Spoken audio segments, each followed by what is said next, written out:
Baik, bismillahirrahmanirrahim. Assalamualaikum warahmatullahi wabarakatuh. Waalaikumsalam warahmatullahi wabarakatuh. Oke, baik. Bagaimana kabarnya hari ini? Baik, Ibu. Baik ya. Nah, pada pekan kemarin kita telah membahas terkait pembentukan bayangan pada lensa. Sekarang kita akan membahas susunan lensa dan lensa gabungan. Nah, sebelum itu kita akan membahas terkait pengertian dari susunan lensa. Di mana susunan lensa merupakan kombinasi dari beberapa lensa yang disusun bersama untuk mencapai tujuan optik tertentu seperti meningkatkan kualitas gambar, memperbesar objek, dan mengoreksi aberasi. Nah, susunan lensa ini memiliki beberapa jenis umum lensa. Itu ada lensa konvergen, ada lensa divergen, ada lensa telefoto, lensa angle, dan lensa zoom. Nah, lensa ini biasanya itu ada pada teleskop, kamera, dan ada di apalagi kalau yang mata pelajaran biologi biasa mikroskop ya, mikroskop. Nah, selanjutnya susunan lensa ini memungkinkan pengguna untuk memperbesar atau memperkecil objek tanpa harus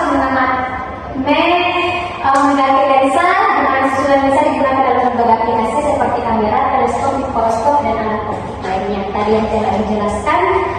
Nah, selanjutnya kita ke lensa gabungan. Di mana lensa gabungan atau sering disebut dengan gabungan dua lensa ini adalah susunan beberapa lensa dengan jarak sangat kecil, di mana tebak susunan lensa itu sangat pendek.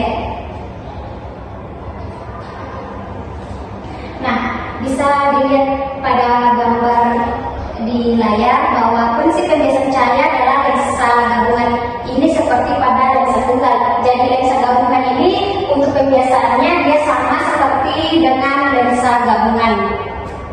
Di mana lensa ini kita bahas pada pembiasan cahaya pada lensa cembung, di mana lensa ini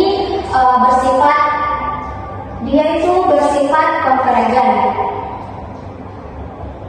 Di mana penjelasannya tadi di atas bahwa lensa yang konvergen itu adalah lensa memiliki permukaan tengah yang menonjol keluar, di mana lensa ini memiliki kemampuan untuk mengumpulkan sinar cahaya paralel dan memfokuskan ke satu titik.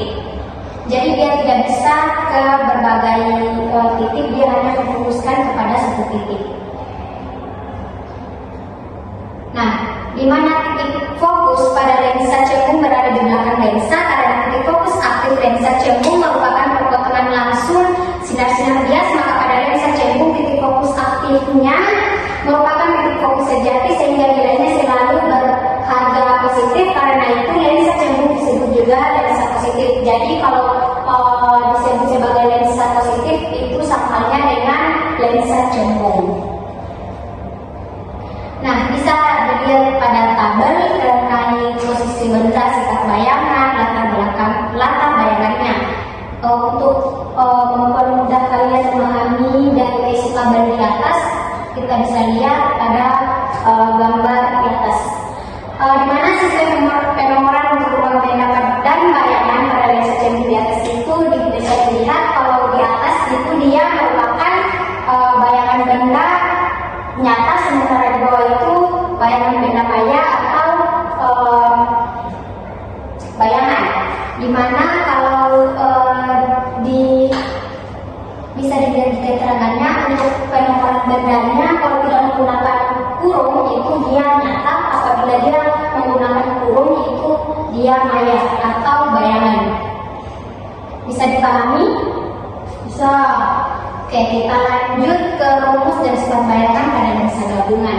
Nah, untuk bisa menentukan rumus atau jarak fokus, besar bayangan, dan kekuatan lensa serta sifat bayangan pada lensa gabungan ini, kita harus menuliskan pembentukan bayangan benda. Jadi, tidak bisa kita menentukan rumus atau sifat bayangan suatu lensa apabila kita tidak menuliskan atau menggambarkan suatu bayangan itu. Nah, kita bisa menuliskan, mungkin kita sudah mempelajari sifat sinar istimewa pada lensa waktu SMA. Pernah lihat? Kalau pergambarnya mungkin masih dibilang asing, tapi untuk keterangannya mungkin tidak asing. Nah, bisa lihat pada gambar dan keterangannya di layar bahwa untuk sinar pertama, sinar istimewa saat itu sinar datang sejajar suhu utama akan dibiaskan melalui titik fokus f1 di belakang lensa. Untuk sinar 2, sinar datang menuju titik fokus di depan lensa f2 akan dibiaskan sejajar suhu utama. Ini dia untuk sinar istimewa 3, sinar yang datang melalui pusat optik lensa atau nol itu akan tidak dibiaskan melalui tidak akan dibiaskan melainkan diteruskan. Kan di 3 tidak ada kebiasaan langsung diteruskan. Sementara sinar istimewa 4, sinar datang dengan arah sembarang dibiaskan melalui titik fokus tambahan atau FT, bisa dilihat pada gambar di belakang lensa. Dengan FT itu adalah titik pemotongan garis sejajar sinar datang yang melewati pusat optik lensa dengan tegak lurus yang ditarik dari titik fokus f1. Bisa dipahami gambar dan keterangannya. Nah, sekarang perhatikan gambar yang ini. Bisa dilihat keterangannya di mana S1 itu sebagai lensa yang nyata, sementara S1 aksen atau S1 prima itu adalah maya atau bayangan. Bisa dipahami, mungkin bisa dipahami pada materi yang kemarin. Ini sebagai hanya gambaran untuk memperkuat pemahaman kalian terkait gambar di atas. Di mana sistem penomoran untuk ruang benda dan bayangan pada lensa cembung di atas itu bisa dilihat kalau di atas itu dia merupakan bayangan benda nyata, sementara di bawah itu bayangan benda maya atau bayangan. Dimana kalau bisa dilihat di keterangannya untuk penomoran bendanya kalau tidak menggunakan kurung yaitu dia nyata, apabila dia menggunakan kurung yaitu dia maya atau bayangan. Bisa dipahami? Bisa. Oke, kita lanjut ke rumus dan sifat bayangan pada lensa gabungan. Nah, untuk bisa menentukan rumus atau jarak fokus, besar bayangan dan kekuatan lensa serta sifat bayangan pada lensa gabungan ini, kita harus menuliskan pembentukan bayangan benda. Jadi tidak bisa kita menentukan rumus atau sifat bayangan suatu lensa apabila kita tidak menuliskan atau menggambarkan suatu bayangan itu. Nah, kita bisa menuliskan, mungkin kita sudah mempelajari sifat sinar istimewa pada lensa waktu SMA. Pernah lihat? Kalau penggambarannya mungkin masih dibilang asing, tapi untuk keterangannya mungkin tidak asing. Nah, bisa lihat pada gambar dan keterangannya di layar bahwa untuk sinar pertama, sinar istimewa saat itu sinar datang sejajar suhu utama akan dibiaskan melalui titik fokus f1 di belakang lensa. Untuk sinar 2, sinar datang menuju titik fokus di depan lensa f2 akan dibiaskan sejajar suhu utama.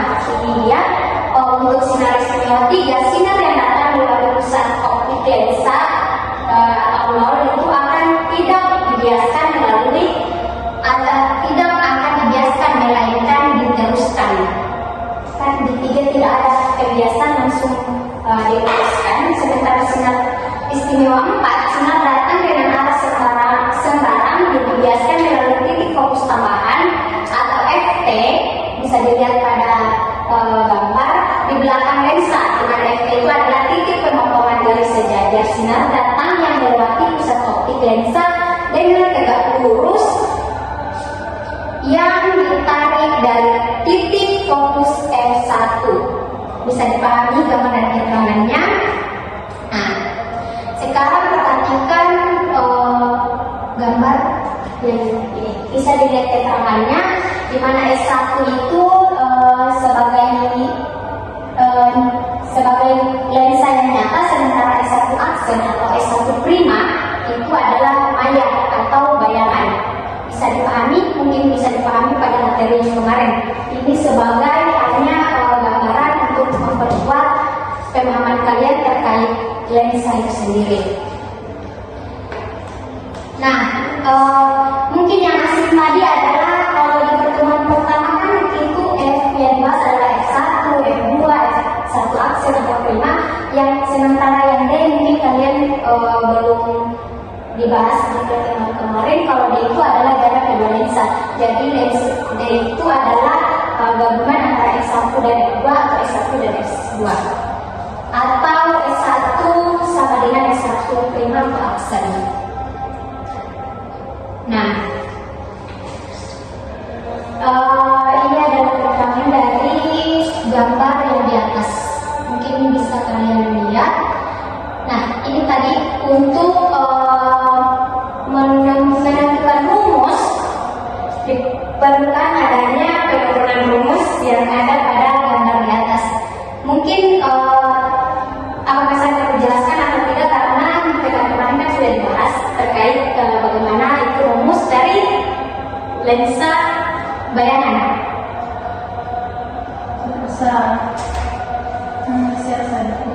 Oke, baik. Nah, adapun rumus tadi penjelasan di atas itu akan didapatkan rumus sebagai berikut, di mana kekuatan massa gabungan tipis itu dirumuskan sebagai P sama dengan P1 tambah P2 tambah P3 tambah P4 dari gambar di atas, di mana bayangan akhir AB yang dihasilkan bersifat nyata, terbalik dan diperkecil. Nah, ini adalah soal untuk materi hari ini agar memahami rumus yang ada di atas. Mungkin kalian bisa catat dan kerjakan pada pertemuan dan kumpulkan pada pertemuan berikutnya. Baik, itu saja pemaparan materi kita terkait susunan lensa dan lensa gabungan. Apakah ada pertanyaan? Saya Bu, Yes, dipersilahkan. bagaimana perbedaan susunan dua lensa dengan gabungan dua lensa? Oke, baik. Adapun perbedaan susunan dua lensa dan lensa dua gabungan atau lensa gabungan, bisa disebut sebagai lensa gabungan. Susunan dua lensa itu adalah susunan beberapa lensa dari lensa satu ke lensa 2. Jadi susunan dua lensa, sedangkan lensa gabungan itu mungkin kalian bingung ke susunan dua lensa. Sementara bedanya dengan lensa gabungan atau lensa dua gabungan itu, susunan dua lensa adalah susunan beberapa lensa yang disusun saling berhadapan, di mana titik pusat optik kedua lensa dalam suatu garis dengan jarak tertentu antara lensa yang satu dengan lensa yang lainnya. Sedangkan lensa gabungan atau lensa dua gabungan adalah susunan beberapa lensa dengan jarak sangat kecil. Dipahami? Oke, baik. Apakah ada lagi pertanyaan tentang materi kita hari ini? Cukup Ibu. Oke, baik. Semoga apa yang saya paparkan itu bisa kalian tanggapi dan pahami. Untuk pertemuan kita hari ini saya cukupkan.